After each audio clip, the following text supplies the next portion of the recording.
məsələyə münasibət bildirsin. Xalqla, xalq hərəkatında xalqla işləmiş bir insan kimi o proseslərin insanın təfəkküründə hansı rol oynadığı haqqında real o həyatı yaşamış bir adam kimi mən istəyərdim o məsələyə bir daha münasibət bildirsin ki, bu qoşulub-qoşulmamaqla bağlı hələ də müəyyən məsələlər qalır. Bu bizim o milli fəallar arasında bir qism yenə də onun tərəfdarıdır, qəzəblər ki, biz bu işə qoşulmamalıyıq. Siz də məlumatdasınız təbii ki, bu şeylərdən. Ona görə mən istərdim ki, İsa bəy də bir daha o məsələni vurğulasın. Bu çox önəmli məsələdir məncə. Təşəkkür edirəm bəy. Yəni əslində mən çıxışımda o məsələlərə qismən toxundum. Məhz ona görə də mən dedim ki, informasiya işinin və təhlil işinin, analiz işinin gücləndirilməsinə ehtiyac var. Çünki bu dediyi sualın da düzgün cavabı dolğun informasiya malik olmaqdan və düzgün təhlildən keçir. Bu baxımdan mən hesab eləmirəm ki, bizim əlimizdə nə bizim özümüzün, nə də hamımızın əlimizdə kifayət qədər yetərli informasiya var və kifayət qədər də təhlil etmişik. Amma mən hesab edirəm ki, bu məsələdə ilk növbədə yerli dinamiklərə baxmaq lazımdır. Yəni, İran özündə soydaşlarımızın mövqelərinə baxmaq lazımdır. Çünki onlar bu prosesin içindədirlər və onlar daha çox hiss edirlər.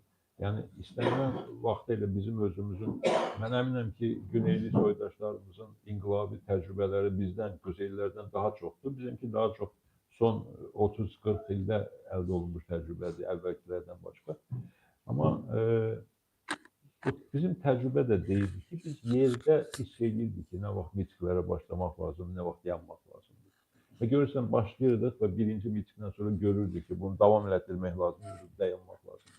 O baxımdan burada da həlledici qüvvə bizim soydaşlarımız, İranda yaşayan, güneydə yaşayan soydaşlarımız, onlar bu sualın ilk növbədə cavabını verməlidirlər.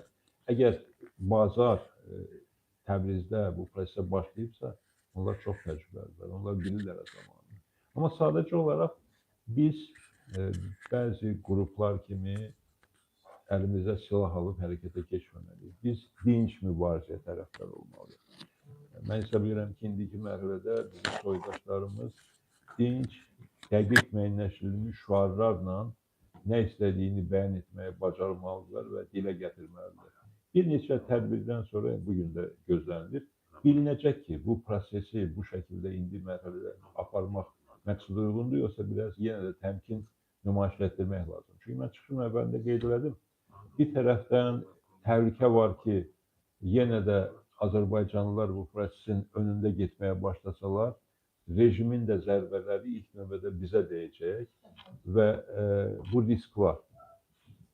Rejim də qəddardır və bəzi deyilənlərə baxmayaraq hələ ki, görünmür ki, bu saatı o proses orada bitmək üzrədir. Mən bilmirəm, bu yaxın günlərdə bitən kimi görmürəm.